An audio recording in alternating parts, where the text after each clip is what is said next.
آپ صلی اللہ تعالیٰ علیہ وسلم نے ان کی وفات سے پہلے کئی صحابہ کو یہ بتا دیا تھا کہ ان کے جانے کے بعد دنیا میں کیا کیا ہونے والا ہے۔ ایک مرتبہ حضرت عمر رضی اللہ عنہ باقی صحابہ کے ساتھ مسجد نبوی میں تشریف فرما تھے کہ اچانک ایک بہت ہی رعبدار آدمی مسجد میں داخل ہوا۔ ان کے کپڑے سفید اور بال بالکل کالے تھے۔ اس دن سے پہلے انہیں مدینہ شریف میں کسی نے نہیں دیکھا تھا۔ وہ مدینے کے رہنے والے نہیں تھے۔ ان کے کپڑوں اور بالوں سے ایسا نہیں لگ رہا تھا کہ وہ کہیں دور سے سفر کر کے یہاں تک پہنچے ہیں۔ مسجد میں بیٹھے سبھی صحابہ غور سے اس شخص کو دیکھنے لگے۔ وہ آدمی سیدھا مسجد نبوی کے اندر آیا اور آ کر پیارے آقا حضور پاک صلی اللہ تعالیٰ علیہ وسلم کے سامنے بیٹھ گیا اور کہا، اے محمد، مجھے اسلام کے بارے میں بتائیے۔ اس شخص کے جانے کے بعد آپ صلی اللہ تعالیٰ علیہ وسلم نے صحابہ سے پوچھا، کیا تم نے اس شخص کو پہچانا؟ یہ جبریل علیہ السلام تھے اور تمہیں تمہارا دین سکھانے کے لیے آئے تھے۔ آپ صلی اللہ تعالیٰ علیہ وسلم نے جبریل علیہ السلام کو اسلام کے بارے میں بتایا۔ اللہ کے سوا کسی کو خدا نہ مانو، محمد کو اللہ کا رسول مانو، نماز، روزہ، زکوٰۃ اور حج ادا کرو۔ اس پر جبریل علیہ السلام نے کہا، آپ نے بالکل سچ کہا۔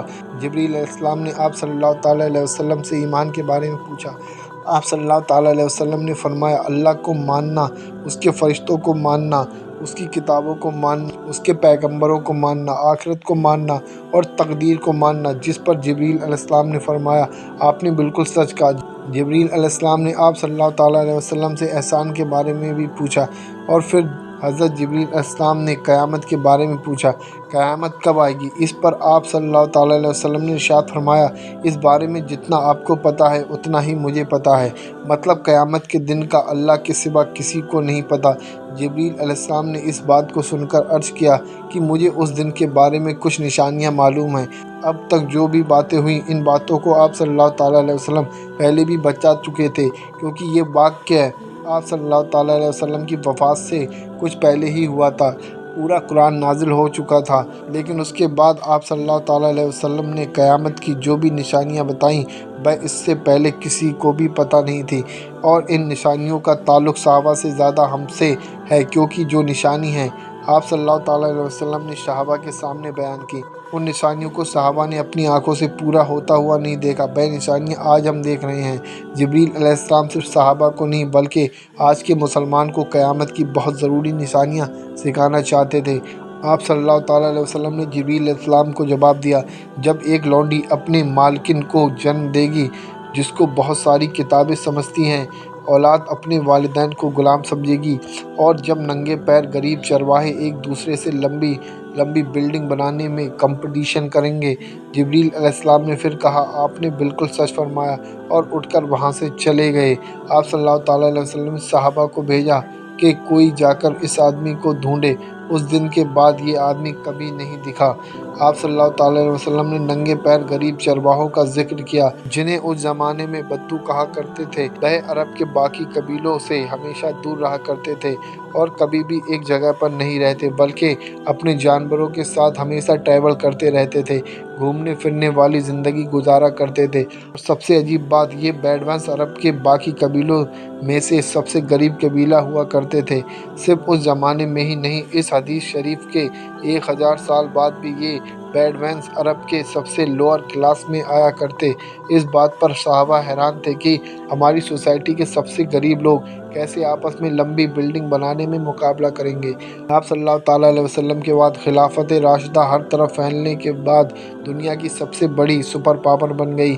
صرف مسلمان میں نہیں بلکہ اس وقت کی تاریخ کی سب سے بڑی سپر پاور والی ایمپائر بن گئی، جو الیگزینڈر دی گریٹ اور رومن ایمپائر کے جولیس سیزر کے ایمپائر سے بھی بہت بڑی تھی۔ جس کا فائدہ اٹھاتے ہوئے یہ بیڈوینس پوری دنیا میں پھیل گئے، لیکن پھر بھی ان کی سب سے بڑی پاپولیشن عرب کے علاقے میں ہی رہی۔ آہستہ آہستہ وقت گزرتا گیا اور ان کا کلچر بالکل بھی نہیں بدلا۔ یہ بیڈوینس اسی طرح اپنی زندگی گزارتے رہے۔ آخر 1000 سال کے بعد عثمانیہ سلطنت کے آخری زمانے میں دنیا پرانے طور طریقے چھوڑ کر ایک نئی فیوچرسٹک دنیا میں تبدیل ہو رہی تھی، تو آخری عثمانی خلیفہ سلطان عبد الحمید نے مسلمان کو بھی ماڈرن دنیا کی طرف لانے کے لیے بہت اسٹرانگ ریسورسز دیے اور پوری ایمپائر میں بہت سارے پروجیکٹ شروع کیے، جس میں استنبول سے مدینہ تک ایک ٹرین بھی بنائی گئی، لیکن اس ٹرین کے راستے میں ہمیشہ ایک بہت بڑی رکاوٹ رہی، وہ یہ بیڈوانس۔ اس سے بہت سال پہلے 1757 انہی بیڈوانس نے 20,000 حاجیوں کو شہید کیا۔ اس کے بعد عثمانیہ سلطنت ان کے کلچر کو چینج کرنے لگی اور انہیں اپنی سوسائٹی سے ایک نارمل سوسائٹی میں رہنے کا موقع دیا، لیکن بیڈوانس قبیلے عثمانیہ سلطنت کے اس فیصلے سے بالکل بھی خوش نہیں تھے، اور آخر سعودی عرب کے پہلے بادشاہ ابن سعود نے بیڈوانس کو اکٹھا کر کے ایک فوج بنائی اور برٹش کی مدد سے اس پورے علاقے کو فتح کر لیا، جسے آج ہم سعودی عربیہ کہتے ہیں۔ کچھ سالوں کے بعد اس علاقے سے تیل نکلنا شروع ہو گیا۔ یہ بیڈوانس، جن کی اس سے پہلے کوئی اوقات نہیں تھی، اب دنیا کے سب سے رچ لوگوں میں سے ایک ہو گئے، اور ان میں سے بہت سارے بلینئرز اور ملینئرز بھی سامنے آئے۔ لیکن تیل نکلنے کے بعد سارے لوگوں کو یہ پتہ چلا یہ تیل ہمیشہ کے لیے نہیں رہنے والا، یعنی کہ بہت جلد یہ ختم ہونے والا ہے، جس کے ساتھ ان کی ساری لگژری لائف بھی ختم ہو جائے گی۔ تو سب سے پہلے دبئی کے بادشاہ شیخ محمد راشد، جو ایک بیڈوانس یعنی بدو قبیلے سے ہیں، انہوں نے خود ایک بار خلیج ٹائم کے انٹرویو میں کہا ہے کہ انہیں بیڈوانس قبیلے کے ہونے پر فخر ہے۔ انہوں نے دبئی کو آئل سے نکال کر ٹورزم پیلس میں تبدیل کیا، اور کچھ ہی ٹائم میں دبئی دنیا کی بیسٹ سٹیز میں سے ایک سٹی بن گئی، اور کچھ سالوں کے بعد دنیا کی سب سے لمبی بلڈنگ برج خلیفہ بھی دبئی میں بنائی گئی۔ یہاں اب تک انسانوں کی بنائی ہوئی دنیا کی سب سے بڑی بلڈنگ ہے۔